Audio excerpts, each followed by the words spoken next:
in between the two of them. The inside of Coates. Marcus gets too heavily involved. And that's Whitehead and Coates.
I know my destiny.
Good evening, everybody, and welcome to the GTV3 VRRC series. It's a pleasure to be back. It was a absolutely brilliant night of racing last week, but we've got another one to come our way. You might be thinking, well, where the hell is Andy McEwen? He's normally the one bringing us in, but unfortunately, Andy is off in France. He's visiting his family. So your lead commentator for this evening, I suppose, is myself, Jack Oliphant, and I'm joined by our newest sort of commentator to join the VRRC. He's always been our broadcaster, but at the NASCAR, he decided to jump on the mic for a few rounds. It's Lewis Edwards. Lewis, how the devil are you? I'm doing really good, thanks, Jack. I'm really excited to be back. Andy, if you're watching, thanks for the job. We'll see you for the next series. But yeah, really excited, and what a night of action we've got ahead.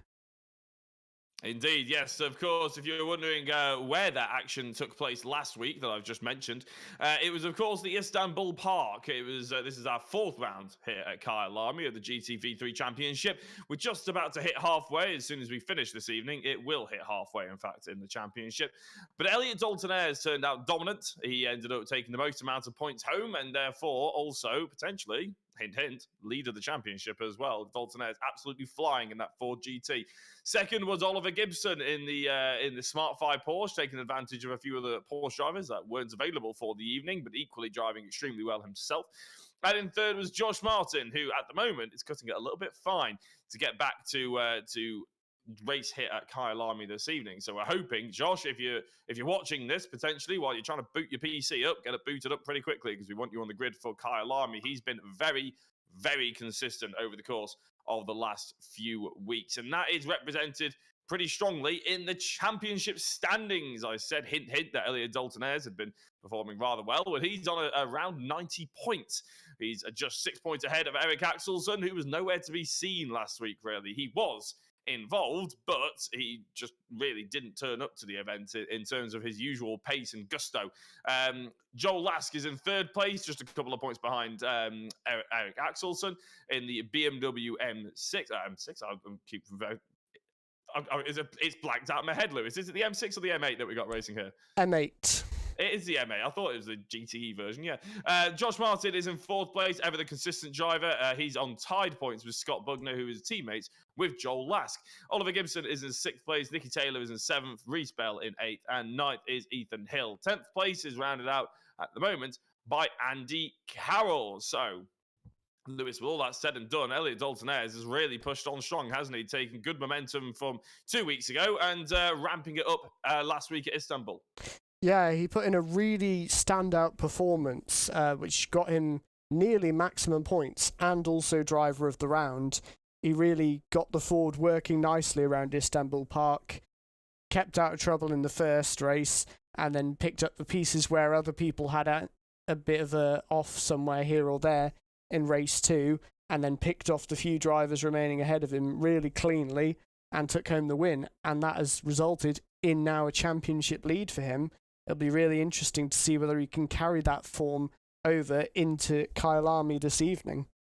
It will be indeed. And before we actually have a quick look at Kyalami, or indeed what we're going to be racing for overall in the championship, very quick hello to everybody in the YouTube and Facebook chat. I can see Chris Cuthbert in the Facebook chat saying, how do you enter this league? And I'm just going to shoehorn this in nice and early into the broadcast. Normally we put it right at the end, but if you want to enter into the leagues or get involved with anything that VRRC do, we have loads of stuff that they do. We have time attacks, multiple championships. This one broadcasted on a Wednesday, and then we have a Thursday broadcast, non-broadcast championship, which is NASCAR coming up soon. We got special events. We got truck racing for the next special event. That's going to be awesome.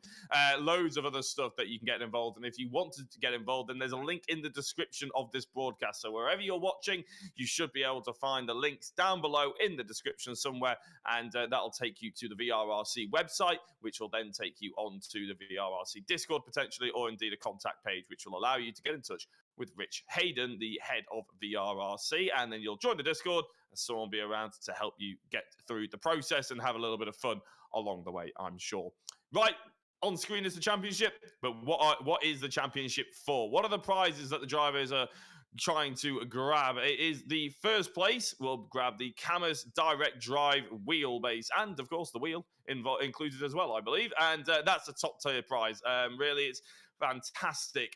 We've had a go at it at the VRRC Driver Sim Center, me, Lewis, and Andy, and of course Rich, who's built it. And the Cammus direct drive wheel is really up there. It's very cost effective for what it is, but of course these drivers are pretty much racing for it. Everybody's hoping, and the championship is wide open, as we've seen. In second place, the GTF1 Racing Sim seat. It's a perfect sim racing seat, and the second place driver in the championship will be walking home with one of them. In third place, the 27-inch Aegon by AOC Gaming Display. These gaming displays have been on nearly every single prize draw we've had for the last year or so, and they're just extremely popular. People love winning them because they are absolutely top-tier gaming monitors. Fourth place and fifth place, we're bringing the prizes all the way down to the low ends now, but it's we're extending the prizes, to the lower ends at fourth and fifth. In fourth place, you get 2 hours of driver coaching at VRRC Sim Center near Leighton Buzzard. And in fifth place, you get VRRC 1 hour sim practice at the Sim Center as well. And if you don't quite get into fifth place, there is an extra prize draw. If you compete in 7 of the 8 rounds of the championship, you finish outside the top 5, then you get put into a draw where you get potential chance at getting your name pulled out of the hat, and then you get to go to Leighton Buzzard to the VRRC Sim Center, easy for me to say, and get an extra hour of sim practice on the high-end sims that we've got set up down there. Absolutely heaped with prizes is this championship, and there's also the driver of the round each and every week. Lewis has just said that Josh Martin won it last week, and they get a nice little medal sent to them through the post. Right, I think that's about all we've got time for in terms of me rambling on about all the prelude of this potentially brilliant night of racing. I think it's about that time, Lewis, that we probably have a look at you driving one of the GTV3 cars around the track of Kyalami. Hello and welcome to the 4th round of the Cammus Simulation GTV3 Championship. I'm Lewis Edwards and I'm going to be taking you through the track guide for Kyalami. We've already passed turn 1, so into turn 2. On the brakes, take a later apex so you can brake as late as you can, and then take a nibbler curb on the apex through 3 and 4 to get that rotation. Turn 5 is really easy to get oversteer on the exit, so you just want to be a bit careful of that and then gather it up and run it wide. Already through sector 1, so we're now going to be into Sunset Bend, down 1 gear, balance it on the throttle and the brake, and then get back to the power as early as you can. Back over to the right hand side to go down the gears for turn 7. Be patient and then pin the throttle when you know you can get round the corner nicely. Into the S's, depending on your car, you might be able to nibble the apex curbs through here to get that extra rotation, or you might not. We do a tiny bit on the right hander there, using up all of the road. Towards turn 10, you want to brake as late as you dare, but make sure you can get the car stopped nicely, rotated quickly, and back to the power as early as you can through there for the best run down the hill towards Mineshaft. A little moment to breathe as we go through turn 12, easily flat out. Back over to the left hand side for 13 and 14. On the brakes, take a slightly earlier apex and really run it wide on the exit here so you can get the power nice and quickly. Through 15, don't take too much of this curb on the inside as that can unsettle the car. Back over to the right hand side for the final corner. Really important to get a good run through here, which we do nicely. And that completes a very fast paced lap of Kyalami.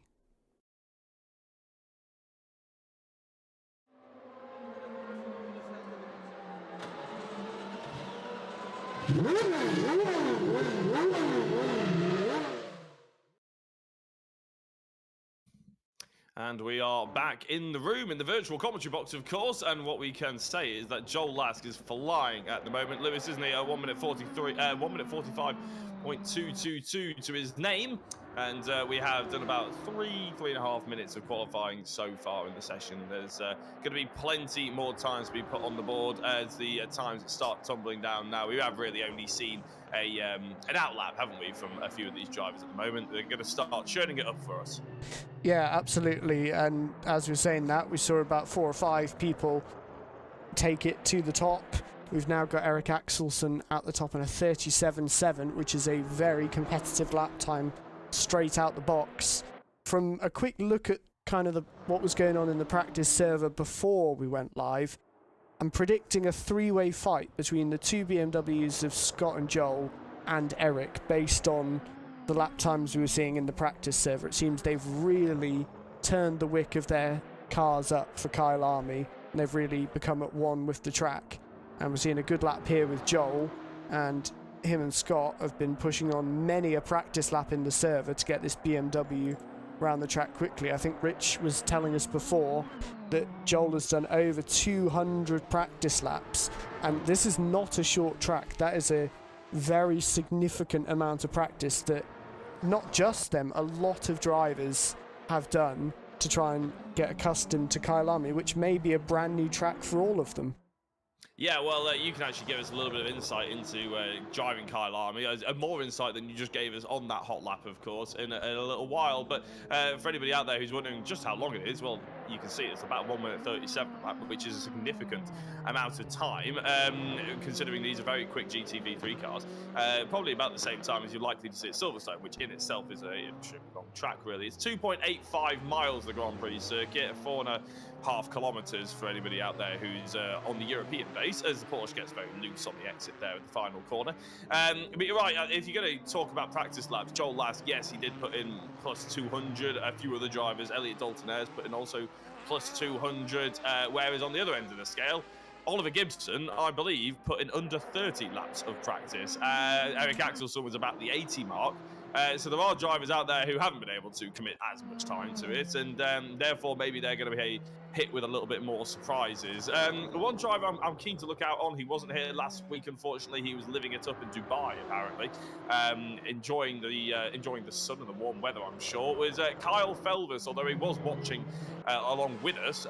Clearly had nothing better to do with his time than watching us while he's on holiday, but nice to have Kyle Felvis back, and he's currently rotating the track in 4th place. His lack of attendance last week does mean that he's fallen all the way down to 11th, but that is with drop scores in mind and everything like that. So a good, strong performance here, Lewis, and Kyle could be straight back up there. Yeah, absolutely. That's kind of the beauty of the drop score system. You're allowed an off night, so it means that if you've got, say, a school trip to Dubai, like Kyle did, and you still want to win the championship, it does give you that little bit of breathing room, but he can't afford another bad night with not being there.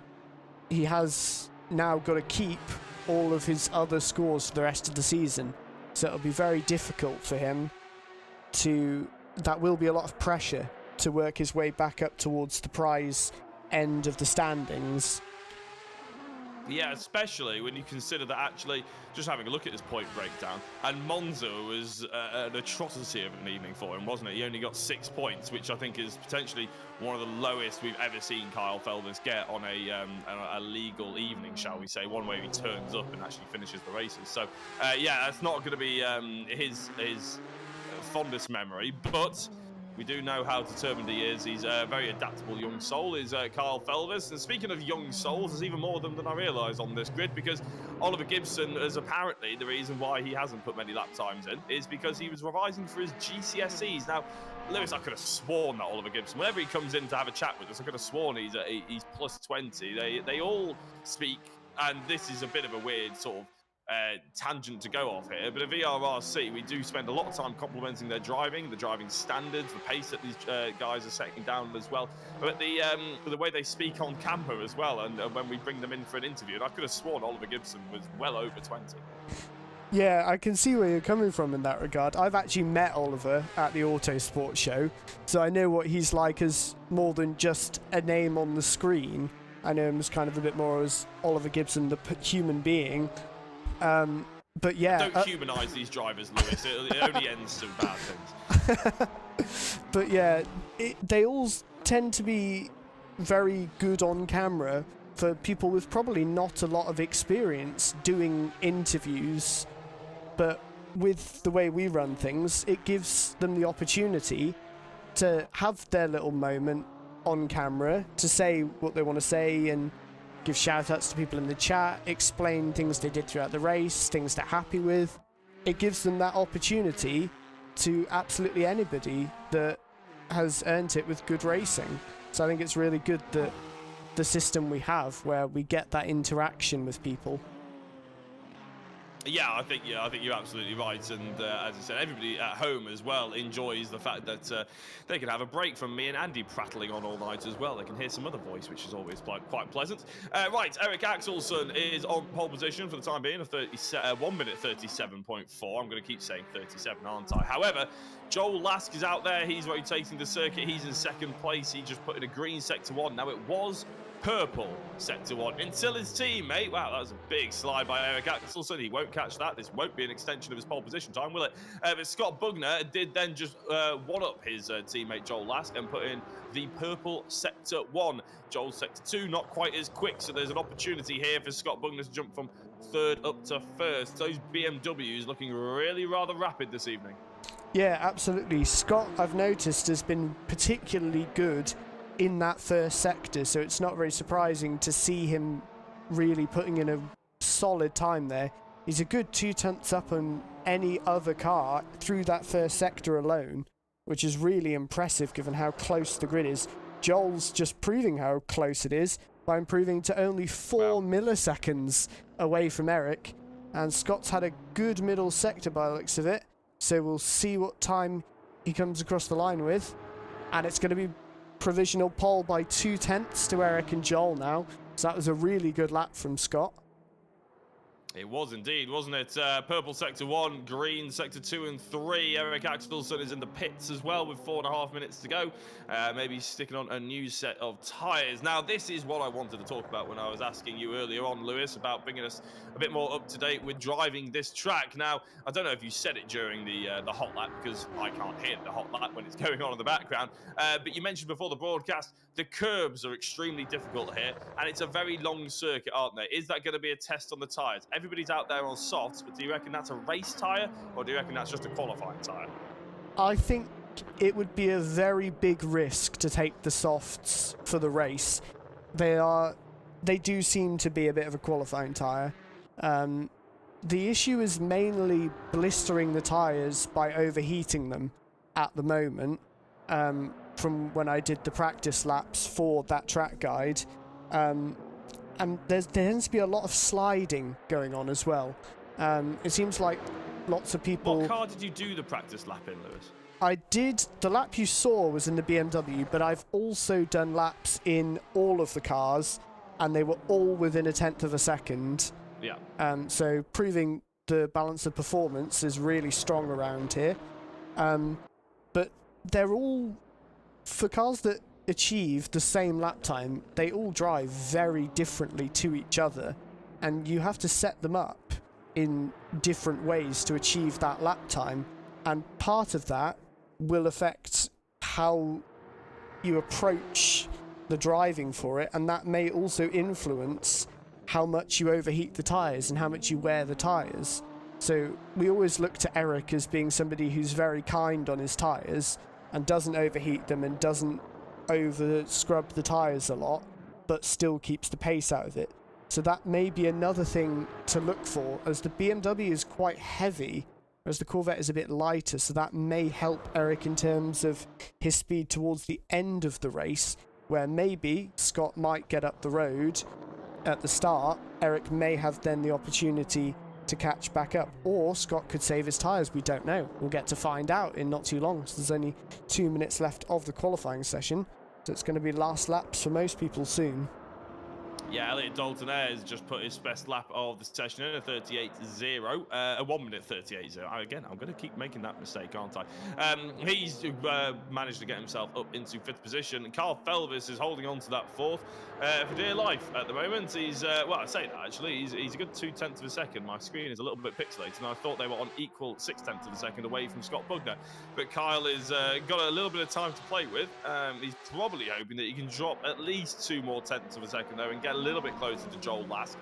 Not necessarily to overtake Joel Lask in terms of qualifying, but you know, just to give a little bit of confidence to so when he gets into the race, he can actually stick with the 3 drivers ahead of him and not just be the best of the rest, because we know that Kyle Felvis doesn't like to be known as the best of the rest. He wants to be mixing it and be the best of the best, of course. So he's going to be trying probably quite hard to follow the driver in front of him, which I believe is Eric Axelsson, because I don't think we've got the other Chevrolet, the other Mean Team Racing, or whatever they're called, Chevrolet on the screen with us. I don't believe Josh Martin has made it for this evening, which is a bit of a shame. I don't know whether he's going to turn up late for race number 1 or 2, but yeah, we don't have him at the moment. His best lap time was a 1:39.0 as well, so it wouldn't have been anywhere near the top anyway. Maybe he just hasn't been able to participate really this much this week. So unfortunately, Josh Martin looks like he's not going to be with us.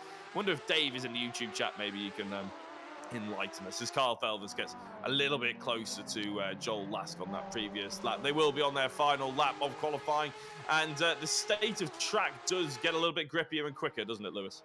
Yeah, it absolutely does. It'll start at, I think Rich has it set at sort of a random value of how much it will reset per session. But the drivers will want it to get to 100% quickly, because then the car feels the nicest, it's got the most grip. I would estimate we're on about 96 or 97%.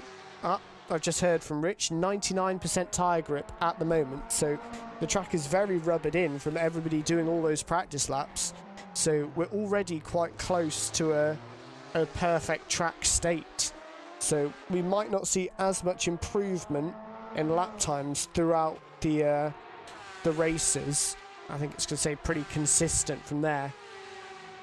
Yeah, well, Carl Felvers, even though the track is at a perfect state, he's not driving that car in a perfect way, unfortunately. We've seen lots of sliding from him, lots of mistakes, and it's definitely not going to be a faster lap time for this one for him. So he's going to have to settle for 4th place, as both of the Porsches, both of the HFT, well, one of the HFT mainstays, and the other one, a bit of a sister company, and the yellow alarm company car of Nicky Taylor, ends up spinning up in the penultimate corner there. Hopefully that's not something we see further on in the race. It is a rear engine car, of course, a rear wheel drive. It's a little bit rear heavy, isn't it, Lewis, that car? But you have told us in the past that, well, I tell you what, they're all doing it, aren't they? Ethan Hill decides to try and replicate his teammates' pirouettes, and it's getting a little bit dramatic at the back end of the session here as Sam Zero is stopped on the track. That could be a potential disqualification for Sam Zero. He hasn't crossed the line to finish the session, has he? No, as Oliver Gibson, I thought he was going to push him. Make sure you don't push him over the line, because of course a few drivers got caught with that the other week. But Sam Zero looking like he's in trouble. That's a bit of a shame, because he has qualified extremely well. As we watch Stuart Vickers, the last driver who looks like he's going to be able to finish up this qualifying session as he pulls into the pits. We're going to take you on a short ad break, but we'll be back and ready for race number 1 here at Kyalami.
Welcome back, everybody, to the Cammus Simulation GTV3 Championship powered by VRRC. We're about to get into race number 1. But before we do that, we have to talk to the man who's going to be on pole position for that particular race, and it's Scott Bugner. Scott, congratulations on that pole. You had that fairly sewn up within about half the session, for about half the session to go there. Was it a little bit nerve-wracking, or were you trying to keep pushing the car? I was actually keeping an eye on Elliot because last week he nipped me to it at the last minute, so I was sort of just having a look around. But it was obviously the best lap I've done so far. But I wasn't expecting pole, not in a rear-wheel drive anyway. So it's quite nice to sort of get the monkey off my back. I was going to say it was a fairly commanding pole position as well. As I say that, the timings had just disappeared off my screen, unfortunately. But I believe it was about 0.2 of a second between you and your teammate. Anyway, you've obviously got the Swedish assassin in between you, but a fairly promising start to an evening. I'm sure you could probably hope you two can work together and go forward. I hope so, yeah. Or stay at the forward, so shall I say? It'd be nice, yeah. Work together and see what happens. But I've only got 30 seconds left for the countdown. Oh, wow. Yes, we do. Okay, we'll let you go. Enjoy and good luck for race 1. Cheers, thank you. Right, Lewis, that was a little bit of a quick turnaround, wasn't it, for us? I don't believe we've got... normally, we have about 5 minutes to chat to our pole position drivers and to theorise of what's going to happen for the rest of the race, but unfortunately it didn't go that way so far today. A little bit of a server setup change maybe, but Scott Bugner is on pole position, Eric Axelson alongside him, Joel Lask to back him up, Carl Felvis in the mix once again as well after his holiday in Dubai. A championship leader Elliot Dalton-Ayres starting in 5th, and the Ford GT gets a good start, but the BMWs are very strong. It looks like Eric Axelson's got the best potential drive away, although the BMW is looking very, very tasty. There we go, Eric Axelson. We know how he can get a car off the line, and he's absolutely flying down towards the first corner. But Scott Bugner sends it up the inside. Doesn't want to be one-upped as they go into the first corner. I think he's trying to drag his teammate Joel Last through the second as well and take him into second place, which is exactly what he's done. Carl Felvis following the 2 BMWs through. It's Porsche just got ahead of the Corvette, it looks like, who Eric Axelson, after looking like a really strong start, maybe struggling just a touch. As Nicky Taylor in the Porsche is up the inside of Elliot Dalton-Ayres, the championship leader, maybe struggling here around Kyalami as well. He was one of the drivers that put in an awful amount of lap times, over 200 laps to be put in at practice. It doesn't look like he's practiced the race starts very much, put it that way. But always, once you get into the race, gloves are off and everything can change. You might as well not plan or practice at all, really. But Scott Bugner leads the way. His teammate Joel Last just behind him. They'll be very happy and very satisfied, Lewis, with that race start. Absolutely, yeah.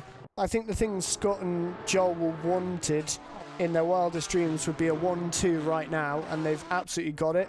Scott made a great move up the inside of turn 1 to reclaim that position, and then Joel played it really smart to just follow him through, and that has given them the 1-2 at the moment. Kyle has also then followed them through as well to get up to 3rd, but it looks like through the second part of this lap, Eric's recovered it a little bit, steadied the ship, and he's starting to close back in ever so slightly.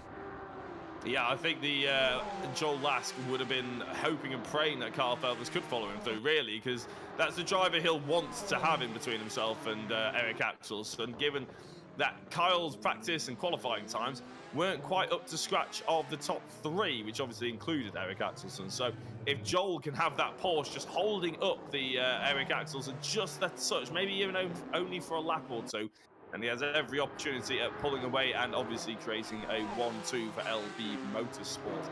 Having said that, it's not like Kyle to be 3 or 4 tenths off the top runners, is it? So you never know. He could end up getting a bit together, and Eric Axelson getting it a bit out of shape, just like we saw at Monza. Yeah, he's on the soft tyres, actually. That's one thing I would like to add. Oh, yeah. That may explain the start that he got. We saw in race 2 of Istanbul, those who did pick the soft tyres got an absolutely mega launch off the start. So I wonder whether this is a strategy call, knowing how good Eric is on his tyres, or was that a mistake? I guess we'll have to ask him at some point. But yeah, he's struggling a little bit to keep that Corvette planted. It just seems to oversteer ever so slightly on the entry is where he was struggling at Istanbul. It's not too keen on bumps, the Corvette, so he might be struggling with that a little bit and just getting that under control. But Nicky's dropped back a little bit on this lap from him into the clutches of Elliot, so that's going to give him a little bit of breathing room to try and put the pressure back onto Kyle now. Yeah, he was very much struggling with his braking points last week, wasn't he, Eric, unfortunately? And we'll have to wait and see. That meant he carried a little bit too much speed through mid-corners, which obviously makes you slide around and about the place. Do you think there's anything in it that potentially it's because of the characteristics of the car, Lewis? Obviously, we know they're very, very well balanced in terms of all the cars will get you the same amount of lap time, but some tracks are slightly more difficult, aren't they? That mid-engine Corvette maybe just struggling. Obviously, you mentioned about riding the curbs before as well. Is that something that maybe that and the Porsche isn't too happy with? Yeah, they're one of the ways we have balanced the cars out is to do with how they ride curbs and how well they can deal with curbs. So the Ford, for example, in the original pack was very slow compared to the other cars.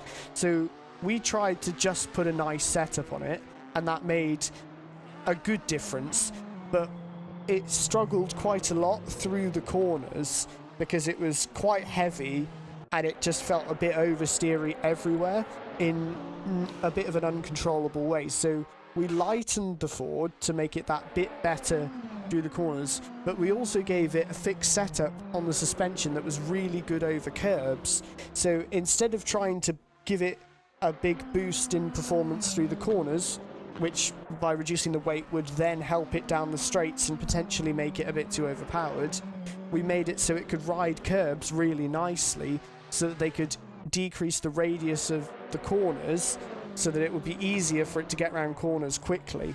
So there are certain little intricacies of each car, like how they take the curbs, that can definitely affect how you have to approach certain circuits.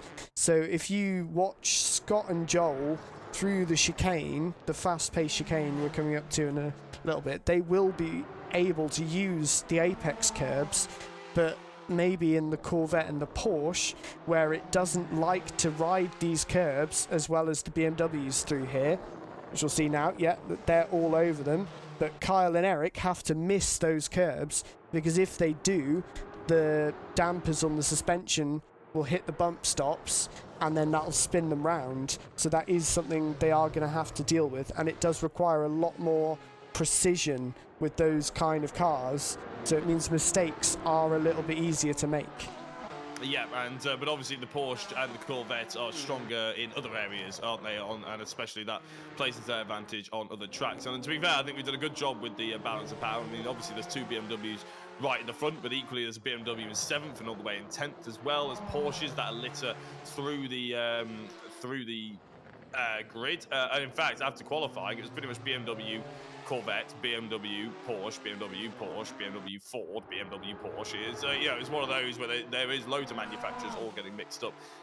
It's only really the Aston Martin of Stuart Vickers and Reece Bell that's potentially struggling. But equally, Reece Bell has been above our expectations over the last couple of weeks. In fact, at Istanbul, I was quite keen to give him driver of the round. He impressed me so much, but we couldn't ignore I think it was Josh Martin who ended up getting that driver of the round last week. So it's very impressive indeed to see those guys pushing on strong. And Reece is actually up into the top 10 again because he's in 9th place, racing against Oliver Gibson, who's in 8th. Alok Iyengar doing extremely well. Now, Alok is a driver, Lewis, that me and Andy have been talking about a little bit over the course of the last 3 weeks. He's been extremely impressive in his qualifying. His racecraft hasn't quite been there, but it looks like he's in 7th place, got a little bit of room either side of him. This may be the perfect race to get his confidence up. Yeah, one thing I've noticed from Alok ever since he joined VRRC, he started off right towards the back end of the grid, as he'd obviously just got into sim racing with us, but he very quickly, he is a real-life racing driver in F1000, very good real driver from what we've been told, and I've noticed he's always been improving significantly with every championship, and he's taken another big step forwards in these GTV3s, and we're seeing now more of the pace that we've been told he does have to unlock. So I think we're going to see another leap in the next championship, hopefully, and we're going to see him keep progressing because he's doing a really good job at figuring out what he can do better each championship and making those improvements. Yes, will A-Lock unlock the secrets to the simulator? That's the question on everybody's lips, really, isn't it? And maybe this is just a cause of the fact that obviously Formula 1000s are exactly the same kind of car as GTV3s. Lewis, there's no difference between them whatsoever, as far as I can see. He says, knowing full well, ladies and gentlemen, that they are very different cars. Please don't quote me on that later. Dave's in the chat saying he's cheering Eric on. Dave, I'm wondering where Josh Martin is. Please do let us know, because he hasn't let us know where on earth he is. So yeah, if you could, that'd be rather informative of you. That'd be very useful. Right. A little bit about the races going on in front of us, though. We've been prattling on for quite some time, Lewis. Scott and Joel have done pretty much what we sort of expected. They've pulled away somewhat, probably only to the tune of about 1.5 seconds. Not the margin that they were hoping, but equally the margin they were probably expecting, shall we say, if they could have got Kyle and Eric just behind them. Kyle maybe not as fast as the top two, but equally I'm slightly surprised that Eric hasn't put more of a charge on to Kyle, as Paul Laramie spins for, I believe, is the second time this race so far. I think he span out of the top 10. Now he's span all the way down into last position. But yes, Eric's attack on Kyle Felvers hasn't really materialised just yet. Not just yet. I think he might be holding station, trying to keep his soft tyres alive at the moment, because we've only just ticked over half race distance. So I would imagine that Eric is probably trying to use the slipstream to pull him along and try and save those tyres as much as he can in the corners to keep them alive for maybe a push later on in the race. That is potentially one of the plans, of course. Yeah, he does have to be careful. It's going to be interesting to find out whether that was a mistake from him, because nobody else has got onto those tyres apart from Kenny Press, to be fair. So maybe there is a secret out there that we haven't quite heard or quite predicted, shall we say. Ethan Hill has swapped positions with Sam Zero to make his way into the top 10 as well. As the timing ball on the left-hand side all of a sudden has made us panic, but don't worry, Carl Felvers has not just jumped all of a sudden ahead of Scott Bugner and Joel Lask out of nowhere. We can see him still just ahead of Eric Axelson as they are struggling to, as I said, pull in the two BMWs. Our championship leader stuck in 6th position. How far away is he from Nicky Taylor? About 1.1 seconds. Not really far enough to be thinking of making any kind of attempt to an overtake. They're on the same tyres. The Ford looks like it's just maybe not quite at home here as it was in Istanbul, which is a bit of a shame, really, for Elliot Daltonez, because he was saying in the interviews last week that he feels like Kyalami is not too different from Turkey. So it's a bit of a mystery maybe why he hasn't put in a little bit more of a stronger effort with those 200+ laps in practice. He just couldn't quite get the car dialed in, perhaps. So the closest battle that we have out on circuit is actually between Sam Zero and Ethan Hill, just for the top 10 positions.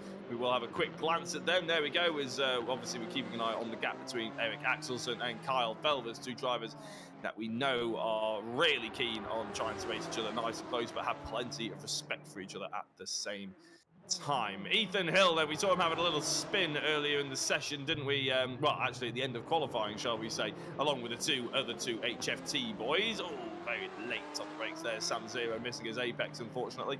But Ethan, probably in his eyes, slightly underperforming Lewis, potentially. Yeah, I think Ethan's been trying his best to make progress. I remember back to the Caymans, he had a lot of pace in the Caymans, which was effectively the GT4 version of this car. Well, very similar. And he showed a lot of pace, but just got unlucky with various incidents that he got caught up in. But I think through this championship, he's definitely not had the consistent level of results he was hoping for. He's had shining moments, but I think he would definitely have hoped that, as Alec Eingar has had a bit of a spin there, I think Ethan would have hoped for a bit more on a consistent basis compared to what has transpired so far, but we are only halfway through the season. We are indeed, so we'll see if we can get a little bit stronger. The front two starting to close themselves up, as is, well, the battle for third and fourth is probably about the same. These two are teammates, but we have seen them fall over each other in the past. They're not afraid to start racing, and both of them are realistically in with a championship fight as well. Joel Lask is currently third in the championship. Scott Bugner is fifth, and there's only separated by 3 points as well. Obviously, Josh Martin is the driver in between them. That is going to disappear. He's going to disappear and drop down the order, unfortunately, for the Mean Green Racing team, which means that these two are pretty much fighting over jumping ahead of Eric Axelsson and Elliot Dalton-Ayres, to be fair. This could all turn the favour of the LB Motorsport drivers. They can get a 1-2, but they will be falling over each other to decide who gets that 1-2. Where is the fastest lap point going to at the moment as well? I think Joel Lask potentially with a 1 minute 37.6 is the fastest lap that we've got out there. Yet 0.2 of a second quicker than his teammates as Elliot Dalton-Ayres starts to look a little bit closer at the back of Nicky Taylor's the alarm company Porsche, and he slides up the inside. He's not keen on looking at the back of it. He wants to get in front as quickly as possible. Nicky Taylor trying to get that cut back, or maybe launch himself back up the inside there, running very nose to tail as they go down and through the sweeping left-hander. Can Nicky Taylor get up the inside? It's going to be very close. Sorry, on the outside. My apologies. Got mixed up where they were on the track then, but it's not going to be the case for the time being for the alarm company Porsche. Elliot Dalton-Ayres holds on to fifth. Yeah, it was a really good move from Elliot. Very decisive. He saw the gap and went for it immediately. I think part of that may stem from the confidence he got from last week. So he's bringing that to races now, having got that double win. Joel has made a bit of a mistake though, and he's now really under pressure from Kyle. A few drivers have definitely been making little mistakes. We saw with Elliot, he wasn't very far. He was a bit far back from Nicky, but it was only about a second, and then he was on his rear bumper. But as Kyle goes for the inside, is Joel going to hold it around the outside? Yes, it is. This is going to help Eric. Now he might have saved his tyres. Now the time is to use them. Let's see what they can all do. It'll certainly help Scott Bugner, that's for sure. The pole sitter, not quite led every single lap. Well, he has led every lap, but he hasn't led every single corner, put it that way, as he got overtaken off the line by Eric Axelsson, but he swiftly retook the lead as soon as they went through the first corner. He's now about 2.5, 3 seconds actually ahead of the battle that we're seeing out on screen. 4 minutes to go. Eric Axelsson trying to maybe just bide his time, maybe just trying to survive for the rest of this race on those tyres and try and keep within touching distance of Kyle Felvers and Joel Lask. Kyle's eyes probably lit up there, Lewis, as all of a sudden he saw the BMW getting a little bit closer. Bit of a shame that we couldn't quite see what happened to the two BMWs, but no harm, no foul in that team, is there? They don't mind racing each other nice and close, and sometimes a little bit of mistakes or bumping and barging can happen. That is motorsport. Yeah, I think Joel didn't have any sort of contact with Scott. I think he might have just lost it on a curb or something. But I think Kyle will be a little frustrated that he wasn't able to really... He was just a bit too far back to send a little opportunity to try and get that P2. Joel covered it off very well, and at the moment seems to have recovered from that mistake and is keeping him at arm's length. And it seems like Eric wasn't able to capitalise either just yet, but they're still very close together. We'll see for the last 3 minutes of the race if Kyle can mount a challenge to Joel for that P2. Yeah, I always found it very... Oh, slide there for the BMW, missing the apex. He's starting to feel the pressure, and whether or not Kyle has the tyres left, whether he has the patience. But as you can see there, Scott already missing another apex. He likes to ride those curves, and we heard why earlier on, whereas Kyle Felvers missing them. But that is the perfect line for the Porsche. So it's going to be very, very close indeed. But it is always frustrating when you're a driver who's maybe not quite got the pace. You almost accept that you haven't got the pace of the drivers ahead of you, so you start focusing on just doing what you're doing and making sure you're not pushing the car too much. You don't want to spin out, you want to secure that third place.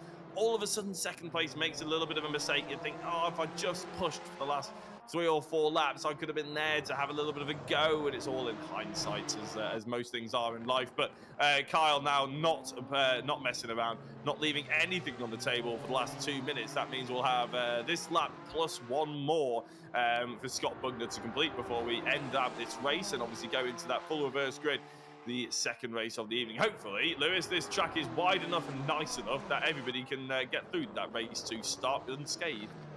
Yeah, I think turn 2 and 3 are going to be 2, 3 and 4. That'll be these corners here are going to be the danger zone.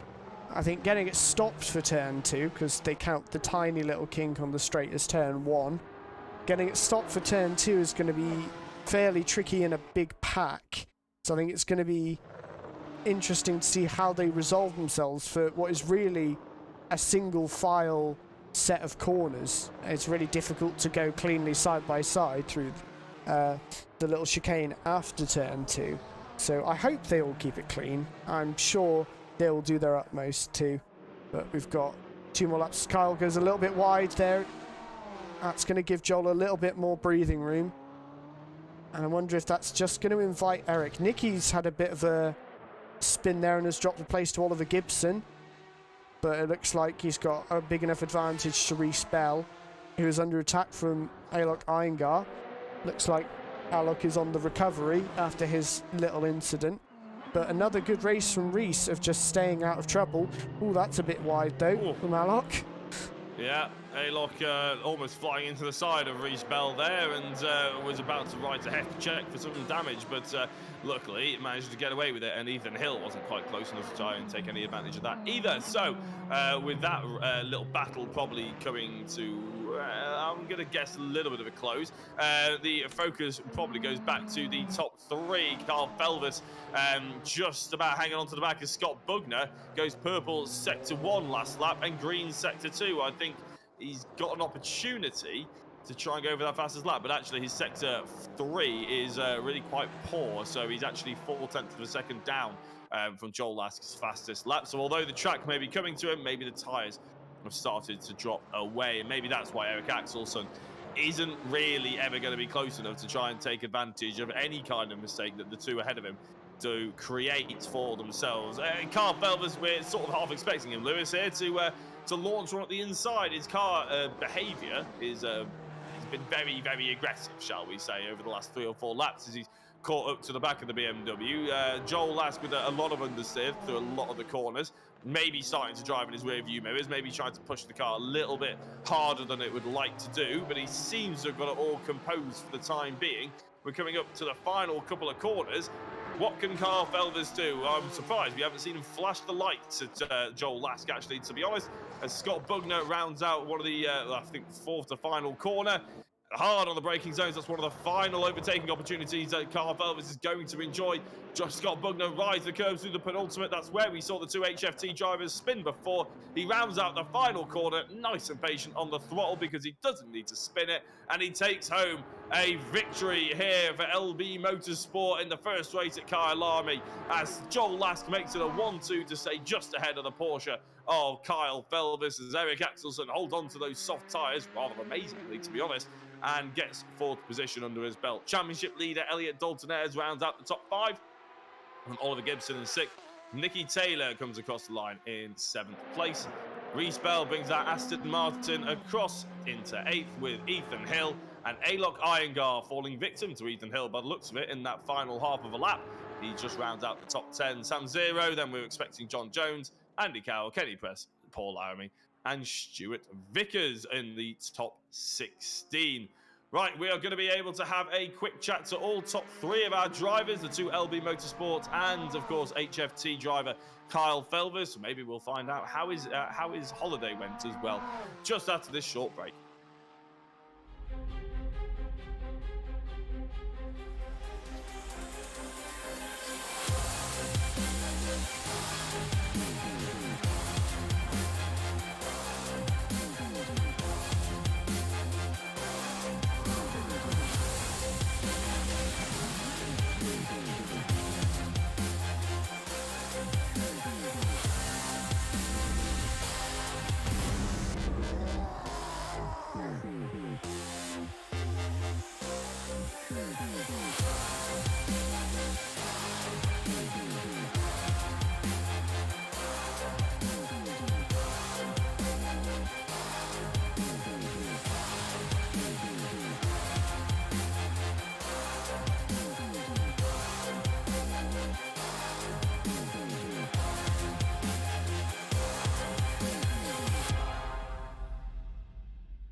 And we are back, and a big congratulations to the one and only driver we've got time to interview today. Unfortunately, it seems the only driver that we do seem to be talking to, and it's Scott Bugner. And Scott, we didn't have much of a chance to chat earlier on, but a pole position converted it into a race win. But talk us through that run into turn one. Yeah, I know the BMW's not the greatest getting off the line, so it was just sort of tuck in behind Eric, get the toe and go for it. And yeah, went for the move, and luckily enough, it worked. Eric ended up taking the soft tyres. He was one of only 2 drivers to do it. Kenny Press was the other one. Did that surprise you a little bit in learning that once you went into the race? Are you surprised that he was able to hold on to any kind of pace? It did surprise me a little bit, but to be honest, I'd only done about 3 laps on the mediums, so I was sort of throwing myself into the unknown. So I didn't really know. I've done quite a few laps on the softs, and they do last, but they do go off. Sort of, you lose a bit of pace, but obviously Eric's a lot better at keeping his tyres than I am. And into race 2 then, we were talking about potentially turns 3, 4 and 5 are the ones that are going to be a little bit of a bun fight in there. Are you going to be a little bit more patient and try and wait for the race to open up before starting to pick people off? 100%. I want the points. Fair enough. Well, you did a good job of it so far. Pole position, not quite fastest lap, and your teammate got that one in Joel Lask. But one last question about that, actually. A 1-2 for LB Motorsport. That would probably put you two right in the running for the championship. Happy with that? Absolutely, and I'm ready to go. Yeah, brilliant. Okay, you got about 40 seconds, so we'll let you jump back in and get ready for race number 2 of the evening. Thank you very much to Scott Bugner. Thank you very much.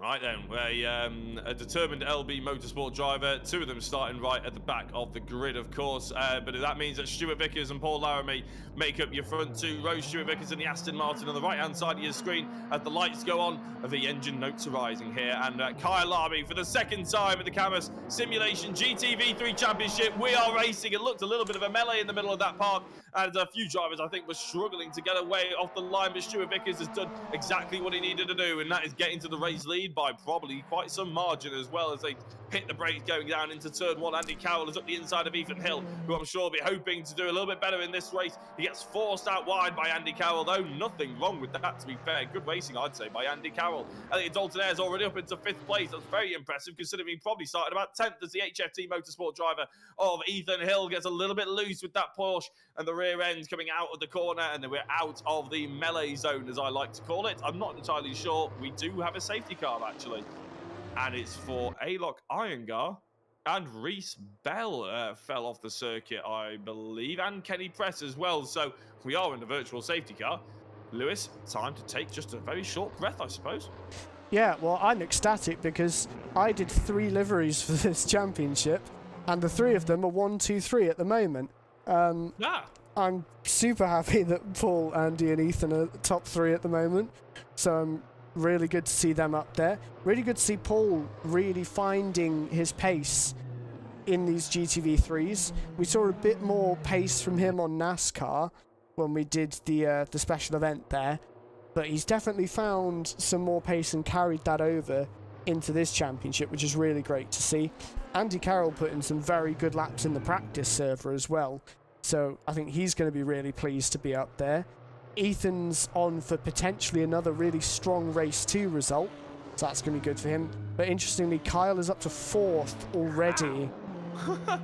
How has he jumped all the way up to 4th place? That is, I mean, I caught Elliot Dalton as Nicky Taylor decided to go across the gravel trap for that extra grip that you pick up on the gravel trap, of course. But I have absolutely no idea how Carl Felvers and how I missed it that he got up to 4th place as well. Anyway, the virtual safety car is ending this lap. Paul Laramie will be able to get us racing once again as they go through the penultimate corner. I think he's already gone for it yet. Look at that gap that he's managed to pull, and Andy Carroll breaking into the final corner. Paul Laramie, who spanned twice in race number 1, remember, as Ethan Hill puts a bootload of power down through those rear wheels and spins them up just a touch as well. I think there's potentially going to be an overtake, an HFT overtake into turn 1 as Carl Felvers looks very interested up the inside of his teammates and late on the brakes. I think that's going to be a fairly simple move as Elliot Dalton tries to follow him through. Yeah, and he does. Ethan Hill has to give that one up. Maybe just caught sleeping just a touch. He's going to try and fight it back, though, as the Corvette just ahead of Carl Felvers, and Andy Carroll hits the curbs hard and jumps up as Paul Laramie goes off the circuit. Carl Felvers is into 2nd place. No, it wasn't actually. It was Andy Carroll was off the circuit. I do apologise. One of the other Corvettes. Andy Carroll has slipped down the order. He's rejoined, but he's right into the thick of the action along with Ethan Hill. And now just ahead of Joel Lask, the charging LB Motorsports driver, who of course came second place in race number 1. What can Carl Felvis do? What can Elliot Dalton-Ayres do about Paul Laramie? Maybe a bit of a cork in the bottle. I'm sure Paul won't mind me saying. It's a little bit tricky there as Andy Carroll again spins it round, and he's going to probably join in last place as he has to wait to rejoin safely. Carl Felvis and Paul Laramie side by side at the front end of the field. They're swapping positions constantly, and the both of them find themselves on the outside as Elliot Dalton-Ayres goes through. The championship leader going into tonight has taken the race lead in race number 2. I have to say, Elliot's not slow, but he's definitely not the quickest here this evening. He's going to have a bit of a struggle to hold on to that position as Carl Felvis goes to the outside. The Ford gets tangled with the 2 Porsches, and all of a sudden, Joel Lask goes through to take the race lead. Elliot Dalton-Ayres is going to have to try and hold on and slip back into the middle of it. Joel Lask goes through as Ethan Hill goes off. Yeah, that was so many overtakes all at once, it seemed there. And through the chaos, Joel has managed to find his way up into the lead, and he is going to be hoping now that he can run away from Elliot. I think he'll know in his mind that he's got some good raw pace on Elliot, but it looks like now Kyle's going to be the one he's got to defend from, as they're going to go side by side through here. Kyle's going to have the inside for the left-hander, so he is going to go through. Oh, but he's gone wide. Is Elliot going to get a cut back now?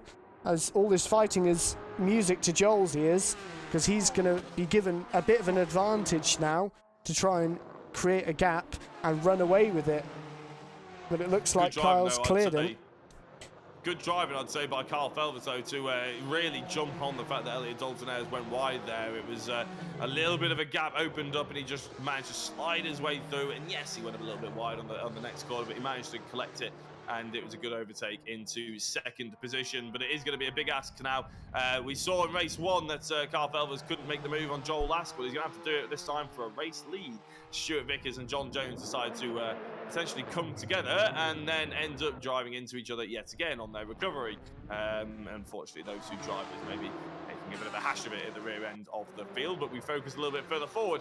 Nicky Taylor and Eric Axelsson, well, Nicky's in 5th, Eric's in 6th, Scott Bugner is in 7th, Oliver Gibson in 8th, Sam Zero in 9th, and Ethan Hill, yet again, round out the top 10. And well, it is absolutely race 2 carnage, as we've seen in the YouTube chat. Julie Bradshaw says it was a little bit messy. I think that's a little bit of an understatement, but I suppose that is what we come to expect at reverse grid racing. It's one of the reasons why we love it. It's one of the reasons why some drivers hate it, but it does always give us some really good entertainment.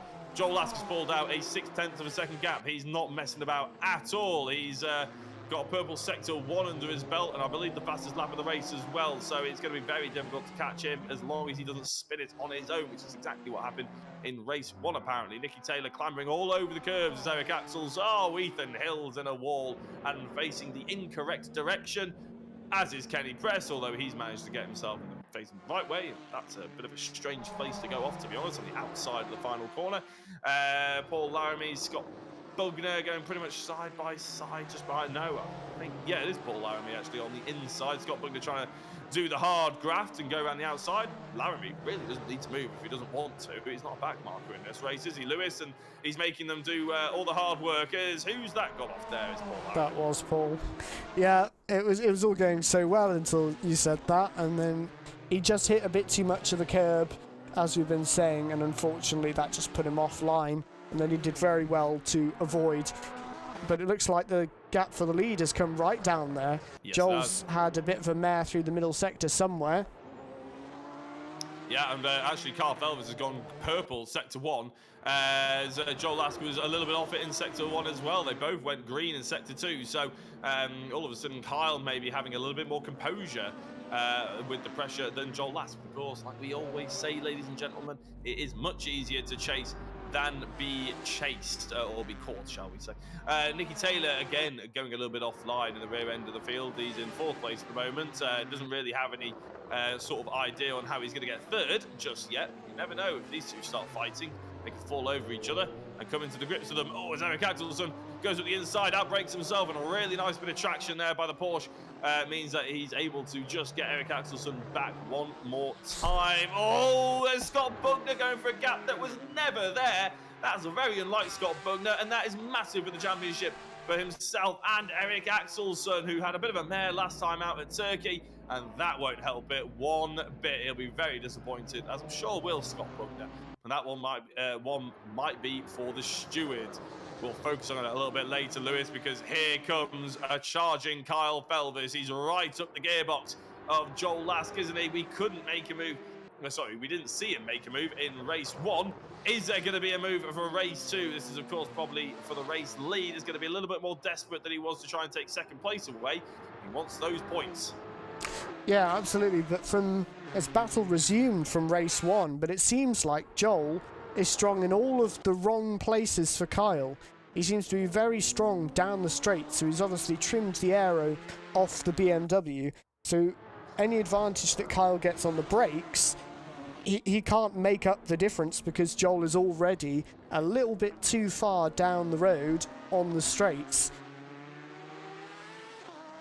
Yeah, it's very difficult, isn't it, really, in this sort of racing where you're a little bit quicker here, you're a little bit quicker there, you're a little bit slower in other places, and it's all about how confident can you be to match the driver ahead of you, and then in your weaker parts of the circuit, of course. And as we know, Kyle, for instance, can't hit those curbs anywhere near as well or as comfortably as Joel Lask, which means he can't quite send the speed through as comfortably or jump over the curves quite as nicely to sort of get out a bit of a get out of jail free card. But he is does seem tonight very on it, and very consistent when he's actually on the edge of grip. Lewis is quite impressive driving from the Kyle Felvis.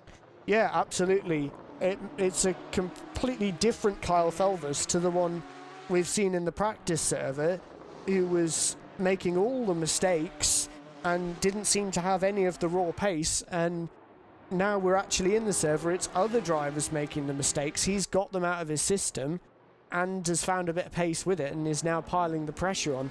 And that's the sign of a good driver, is one that makes all the mistakes when it doesn't matter and saves the good driving for when it does. And Kyle is absolutely doing that at the moment. He's recovering from his week off and a subpar Monza, and is really putting in the kind of performance we expect from him on a weekly basis at this point.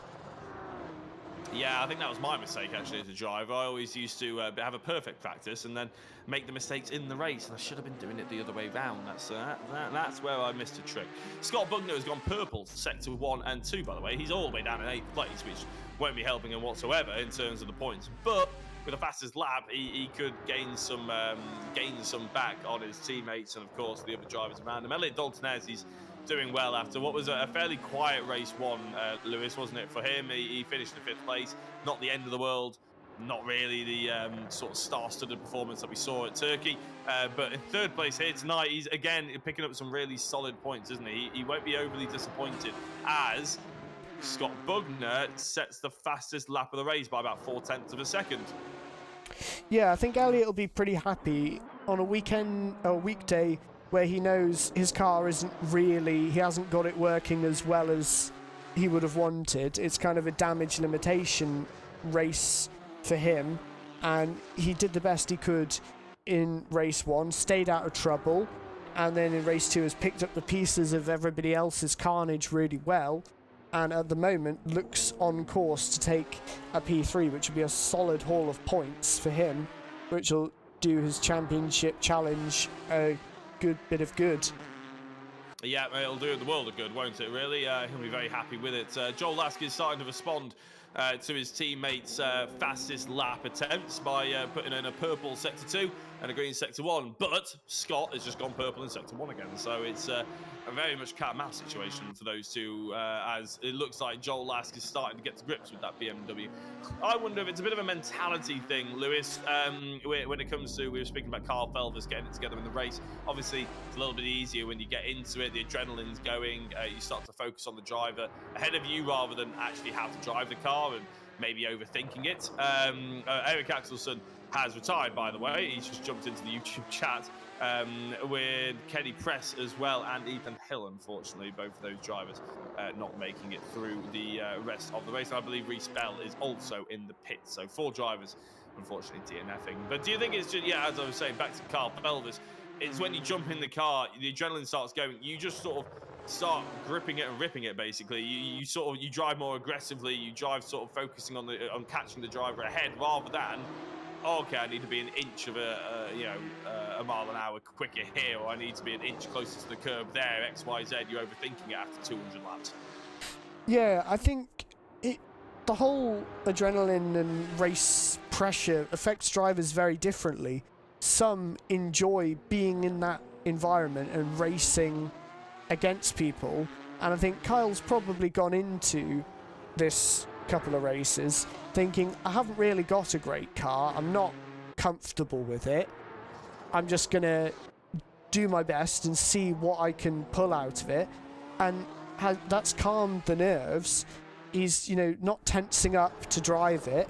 He might be going sideways a bit, but he's a drifter, he's used to going sideways a lot, so he's probably quite calm behind the wheel, and that's probably just helping him that little bit to keep it consistent and smooth, and it's helping him get a lot more pace out of the car than he could have done in practice. But some drivers, they can do a brilliant lap in the practice server, but when it comes to actually doing the lap when it matters in qualifying, they tense up a bit too much. They just over push their braking zones, going for that extra little bit of corner speed. They'll put the power down a little bit too early, or they'll put a bit too much lock on mid-corner.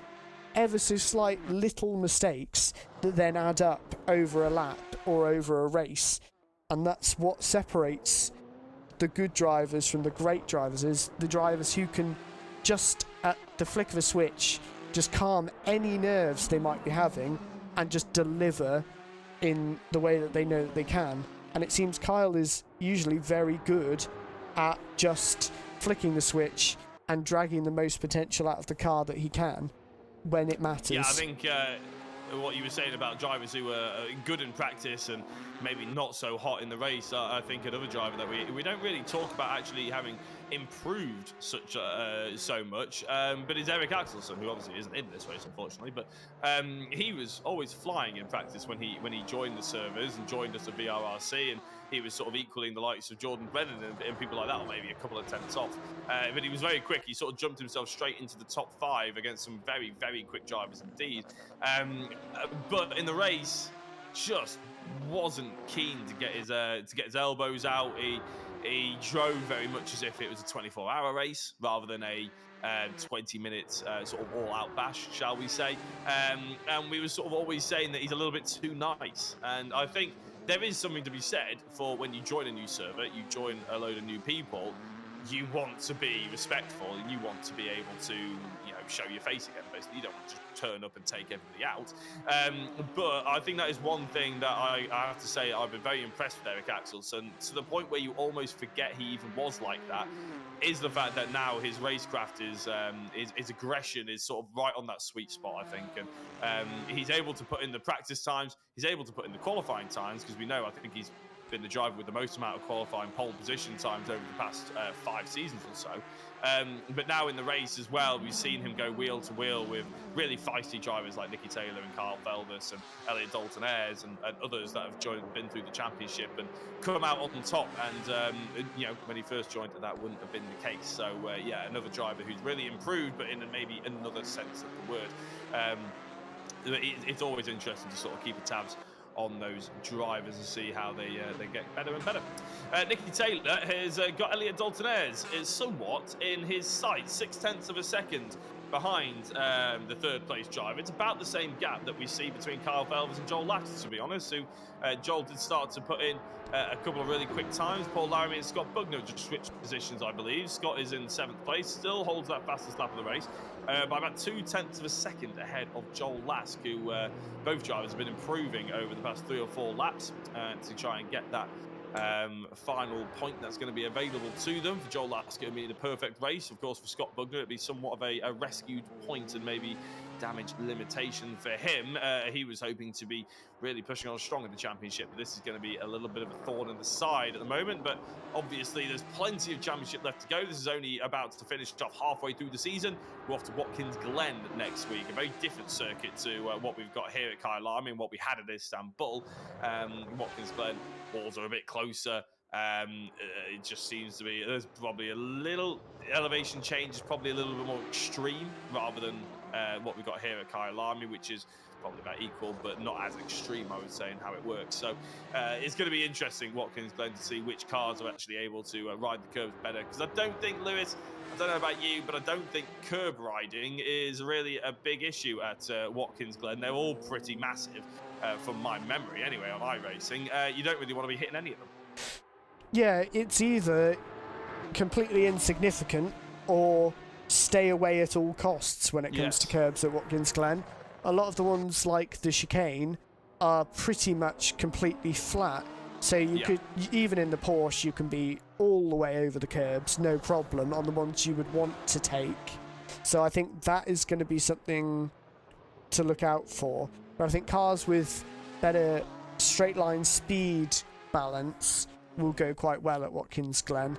The only real difficulty, I would say, with that track is rear stability, because there's a couple of corners in the mid-sector of the lap where it's very, very easy for the back end to step out in a way that's incredibly difficult to control. So when you're going down the hill, you mean? It's up the hill, actually. So you know, you've got the back straight, you've got a kind of hairpin right that goes uphill quite a lot. Then you've got your back straight. That uphill right-hander on the Assetto Corsa version is incredibly difficult to balance the right level of speed through, because you can take so much speed in because the corner's uphill and cambered nicely for you, but if you take it too much, it just swaps ends on you very easily. I remember we did a Praga Fun Cup. They're getting really close to the lead now. Yeah, this might be Kyle's chance. We'll put a pin in that. Put a pin in that for the time being, Lewis. Sorry, because we are about to probably finish this race on this lap as well, and they're coming up to the final couple of corners as Carl Felvers gives a little bit of a tap to Joel Lask, and almost as if it was a little bit of a hurry up there. Both apexes there covered off by Joel Lask, and I think that might be the last we see of Carl Felvers's little attempts to try and get into the lead of this race. It's been a good evening for Carl Felvers, let's make no bones about it. Two podiums, 1 third and 1 second place, but both of them have been behind Joel Lask in the BMW so far, and Carl Felvers tries to chuck everything through the penultimate corner. Joel Lask, all he needs to do is try and keep it nice and composed and smooth on the accelerator on the exit, and this is going to be the checkered flag waved for the BMW for the second time, but this time it's powered by Joel Lask. Carl Felvers comes in second place, with Elliot Dalton-Ayres rounding out the top 3 for a good end of the evening for him. Nicky Taylor comes home in 4th, a little bit better than we're used to seeing him, I think. Oliver Gibson ends up in 5th place as well, with Ailok Iyengar in 6th. Scott Bugner comes across the line, I think, with the fastest lap of the race. Yes, the fastest lap of the race. Carl Felvers was the only other driver to drop into the 1 minute 37s, but only just, he was 3 or 4 tenths off the fastest lap, unfortunately, or 3 tenths off. So, actually, no, I say that. Yes, no, he was, unfortunately. Yeah, no, we didn't get any kind of representative time from the likes of Eric Axelson, of course. So, that is all they wrote for the top 10 as Andy Carroll rounds out that top 10. I believe we have one last advert break before we can actually speak to our top 3 drivers. And, well, given the fact that we've already spoken to Scott Bugner briefly twice, luckily, we get to speak to Joel Lask and Carl Felvers, who we didn't get to speak to at the beginning of the evening. We'll be back after one very quick advert.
And welcome back for the post-race interviews, and we'll actually get a chance to speak to all of our podium sitters this evening, which will be quite nice, even though we were a little bit short on time in between the races and qualifying. But taking the victory on the second race and second place on the first race, yeah, that does confuse me as well slightly.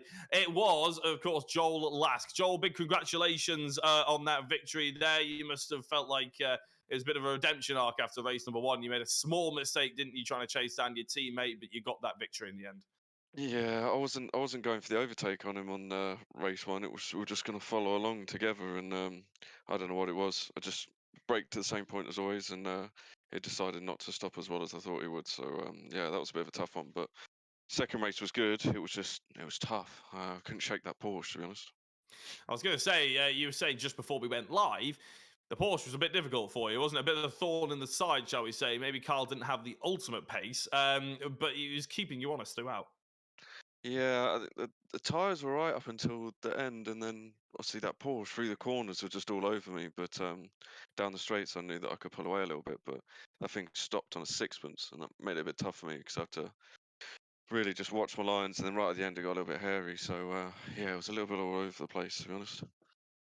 You say it was all over the place, but to us, it looked fairly planted. You had a good run at Turkey last week, a good one turning up here at Kyalami. What's Watkins Glen got in store for you guys? Have you managed to do any unofficial testing there before, or is this going to be a bit of a baptism of fire? This is going to be a baptism of fire, I think. I've not touched the track, so we'll have to have a look. But yeah, hopefully we can get this out right and yeah, go from there. And last question, you did about 200 laps, I believe, going into this one this evening. Do you have that much time next week to put into Watkins Glen? No, I'm going to be away for a lot of it, so yeah, we'll have to see what we can do. But yeah, we'll take each day as it comes, I suppose. Yeah, absolutely. Well, a big congratulations on the race victory and second place for race number one as well, Joel. Big congratulations. Appreciate it. Right, we are going to move on to our second place driver, and that is, of course, Kyle Felvers, second place in race number two, third place in race number one. Kyle, a massive congrats. I'm sure, although you probably wanted to be one step higher, because you always strive to be the best, it's, a good haul of points is a good haul of points. Yeah, I mean, with Eric's struggles and his unfortunate race, I think the points just really matter. I think it's a case of if someone doesn't do well, you've sort of just got to settle for what you can get. And Eric, I see as one of the biggest rivals in VRRC. So any points on him helps, and then everyone else I was ahead of, apart from Joel. Joel's BMW is so quick on the straights, like he was saying, and my Porsche can get him in the corners, but also in the corners, his BMW can just ride the curbs, and yeah, in the Porsche, we're sort of having to avoid them every single time, so it's difficult. I was going to say, we go to Watkins Glen next, which is a bit of a different makeup of a track, isn't it? It's something that you sort of are looking forward to. We've heard that maybe rear stability is going to be a touch dangerous. Is that something that you're fearing with the Porsche's rear end? No, I think Watkins can be quite strong in this car. I think the only bit that we would struggle on would be the bus stop. I think everywhere else, I think we can just sort of plant the car into the corners, because there's a lot of cambered corners. So you sort of use that to your advantage, and I think as long as you get the setup right and everything, I think it's going to be a good one for the Porsche. Well, fantastic. And last question is not actually about you, unfortunately, Kyle, although we are trying to focus on how well you've done this evening. It's actually about your teammate, Ethan Hill. What happened to him in the last race? I think he had a computer crash or something.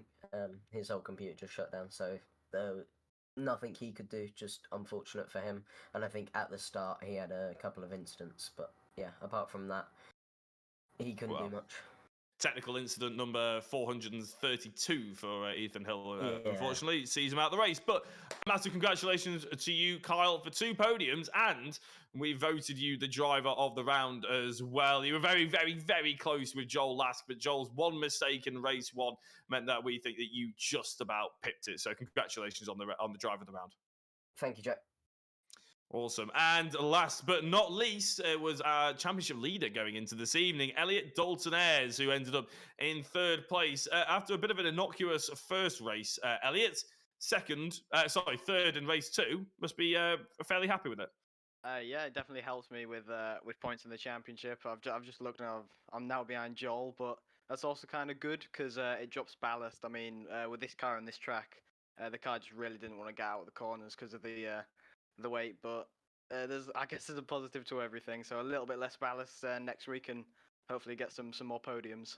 I was going to say, trying to drag that Ford up the hills, that lack of ballast maybe will work in your favour massively. And also, you had a little bit of luck with Scott Bugner not having quite the race 2 that he was hoping for as well. Is it something that you're now looking at? The championship is sort of what you're basing these races on and how happy you are? Because previously, you probably just wanted to go out there and win some races. All of a sudden, the points start mattering, though, as well. Yeah, definitely. Focusing on points now because I mean in race 2 I saw Scott I think got tagged and he went sideways, and that kind of brought a little bit of joy to me because he's one of the championship rivals. But yeah, it's definitely focusing on points now and hopefully to get a lot at Watkins and get back in championship lead.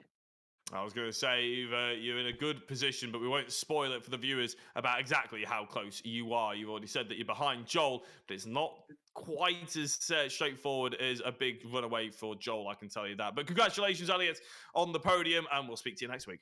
Thanks, Jack.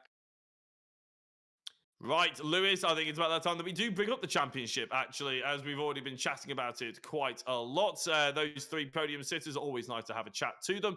And you can see them all, actually, on your screen now, with Joel Lask being at the top of the order, 132 points. That is 6 points, if my maths is correct, which it normally isn't, ahead of Elliot Dalton Ayres, who, as we've just been speaking to, is not too fussed about losing that championship lead, especially at Watkins Glen.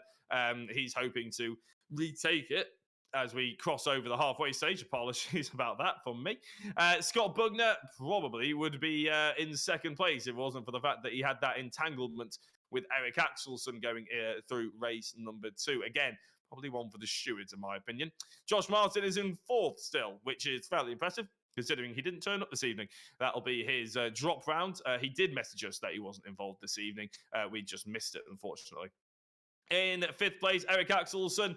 Yeah, not the best evening. Slightly better. It was looking slightly better than Turkey. It didn't turn out any better, though, unfortunately. He ended up, obviously, DNFing in that race number 2. Oliver Gibson in 6th place. Nicky Taylor in 7th. Carl Felvers makes his way up to 8th. Reece Bell in 9th. And Andy Carroll rounds out the top 10 in the championship. If you're wondering, Ethan Hill is in 11th. Daylock Irongar 12th. Sam Zero 13th. Paul Laramie 14th. John Jones 15th, 16th Kenny Press, Stuart Vickers 17th, and Ben Jemison, who unfortunately wasn't with us this evening, is all the way down in 18th place. Right, I think all we need really to do is to run through what else is going on at VRRC. And in fact, there is the fancy new graphic. I feel like we're going for a slightly new colour scheme here at VRRC. It's all lovely and blue and swishy. It's very nice. You can probably imagine that we're going to be carrying on with the Wednesday nights here at the GTV3 Championship, the Cammus Simulations GTV3 Championship, to give it its full and proper name. We're also doing the time attacks from the 20th of February to the 3rd of March. That is, of course, in the Cupra TCR now, around the Valencia Street Circuit. That kicked off 2 days ago on the 20th of February and will run for 2 more weeks before we head into another round of brand new time attacks, I should say, actually, with a whole host of new cars. And in fact, there they are, 6th to the 17th of March. We're going open wheel around the Monaco Grand Prix circuit. And although it's not listed anywhere there, I think it's an F4 car. I'm probably going to be shouted at in the chat now for saying it's the wrong car or something. But yeah, around the Monaco Grand Prix circuit. So if you want to get involved in that and have a bit of a blast from the past, then by all means, jump onto the servers and you can give the time attack a go. Yes, it is an RSS F4 car. I was right. Thank goodness. What else have we got coming up? We've got special events, of course, but we're going to ignore that for the time being because we've got new fun races on a Tuesday at 7 p.m. That starts on the 28th of February, so next Tuesday. We've got Castle Coombe and qualifying for 15 minutes and then a 1-race fun race as well. So I believe anybody can join this. We're sort of bringing the fun races back. They used to be on the weekends. We didn't find that many people could attend them. So we've decided to put it onto a midweek race. It's not going to be broadcast, of course, but it is going to be free to turn up. So by all means, if you're already in the server or if you want to jump into the VRRC servers and have a bash round the Castle Combe circuit, then by all means jump in and have a quick chat to someone. I'm sure Rich will show you around.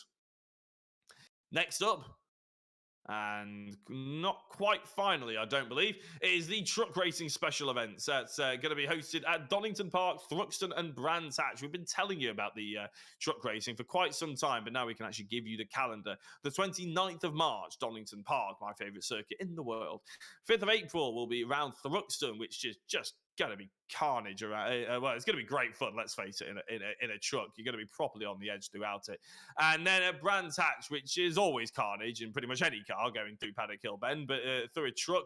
I've commentated in real life trucks there before, and it is hilarious. So please do tune in for those special event rounds. And of course, the last special event that we had was the NASCAR Championship, and that went so well that we decided to turn it into a fully fledged championship. It's a bit of a hybrid. It's not quite the fun races. It's not quite the Cammus Simulation GTV3 Championship that we've got here that's fully broadcasted. It's sort of a halfway house to test whether or not the NASCAR can retain its interest and enthusiasm for the drivers that took part in the special events. So if you want to get involved, they are going to be hosted on a Thursday. They're going to run exactly the same format as they did in the special events and what we do here on a Wednesday night, but they're not going to be broadcasted. That's really the only difference. The Daytona, Atlanta, Auto Club Speedway, Homestead, Miami, Richmond, Watkins Glen, Pocono and Kansas Speedway. And if you're very keen-eyed, then you'll probably notice that Watkins Glen on there, they don't have an oval. It's going to be a road race. So that's going to be very interesting. That's pretty much ran by Andy McEwen and Rich, who we both know are very now enthused with the NASCAR idea. Right, after I've pratted on for quite some time, we've got the Race and Sim Driver Coaching Centre, and I'm just going to pass very Rich, if you're there and you don't mind, I'm going to give you an opportunity to tell us all about what exactly the Driver Sim Centre is and what it can offer. You're very lucky. I was mid-typing a sentence, but did hear you say, "Are you there?" So otherwise I would have shut you out. That's why I kept talking for a little bit to give you a chance. Thanks, mate. Yes, what am I talking about? The Sim Centre, yeah. So we've got 5 simulators here, all linked together for side-by-side racing. 4 of the simulators are static, and the 5th one is a full-motion simulator with wind simulator as well. And yeah, they're all direct drive, they're all hydraulic pedals, they're all fantastic spec. Everything you'd expect with either paddle shift or sequential shift as well. So we do some really good stuff here. We run some team events. We have sim teams coming here and doing endurance races here, and it's really good for the guys to come here and do it all in one place. Creates a little bit of camaraderie between them rather than being sat in their own homes doing the racing. But also we do driver training, driver coaching, anything from sim racers to real racing drivers as well. We've also got virtual reality on one of the sims as well, a really nice VR headset, 4K VR headset. And we've also got a separate VR gaming PC as well, which has got some really good stuff on there for reaction testing. So yeah, it's kind of like the ultimate man cave, but obviously we use it for some serious stuff, but also for some fun stuff. Absolutely, yeah. And we've been, and it is pretty damn cool, ladies and gentlemen. So if you are near Leighton Buzzard, don't know why you would be, but if you are, then by all means send Rich a message, and I'm sure we can pop down and show you around anyway. And last thing, if you are interested in the Driver Sim Centre, we are, of course, hosting... no, this is something that I haven't heard about. Rich, I'm going to pass over to you to talk about some touring car hybrids. Oh, all right. Yes. Okay. So 26th of April, our next big Wednesday night championship. We're going back to touring cars. It's always a successful formula for us. It always brings in the most amount of entrants. So we'd be silly not to do it. But, as you know, we try and do things a little bit different. We don't want to be run of the mill. We don't want to do what everybody else does. So we've taken the current crop of BTCC cars. With a couple of rear-wheel drives. So we've got a BMW 330 M Sport rear-wheel drive, Infiniti Q50 rear-wheel drive. But then we've also got the Vauxhall, the Toyota, the Hyundai, and the Ford as well, all front-wheel drive. So for the first time, one of our touring car championships will be a mix of front and rear-wheel drive. We are in the middle of doing a lot of work to these cars. They came to us in an okay condition, but not to the standards that we would expect. So we're doing a lot of work on the tyre models, the physics as well. The physics needs quite a bit of work on it, and also the bopping as well. We need to make sure that these cars are level. So we are deep in the midst of doing that, as you know from the amount of messages that I keep sending into our private chat. Oh yeah. And then the other thing is that it'd be silly of us not to make them actually bang up to date and add a hybrid system to it. So single tyre compounds. We're not going for multiple tyre compounds this time. So single tyre compound, a mix of front and rear wheel drive cars, and hybrid. Fantastic. Yeah, it's going to be very exciting indeed. It is, and sorry, I cut into them, but I just I forgot something. We're only going to do it on British tracks as well, so we're going to take the best of the British tracks, an 8-round championship covering in the best of British. So really looking forward to that. Yeah, that is going to be really cool, actually, indeed. And obviously, there's a lot of news at the moment about the BTCC and different people using the different cars. So hopefully, we won't mention that acronym too often when we actually get into the broadcast. But if you do want to recreate one of your favourite real life touring car series, then by all means jump in down into the description and go onto the links that you can find out there, and you'll find all the information. It absolutely will be the virtual reality touring car championship. Yes. No links to BTCC at all. Yeah, exactly. Obviously, that is pretty much all we got time for this evening. After that sort of salesman spiel over the past 5 or 10 minutes or so, I'm going to let you go back and get about your evening, ladies and gentlemen. So a big thank you to everybody who raced tonight, gave us fantastic entertainment. Big thank you to Rich and VRRC for putting it on, and a massive thank you to you at home as well for tuning in and commenting, sharing, liking, or whether you're just silently judging us in the corner. We're always appreciative of getting us views. And of course, enjoying the content that we're bringing you. My name's been Jack Oliphant. I've been joined by Lewis Edwards tonight, who has done a fantastic job as my co-commentator. I'm sure he won't mind going back to his normal broadcast job, and we'll have Andy McEwen back in the commentary box next week after he's back on his holiday from France. Let you all get back to your evenings. Good night, and see you next week.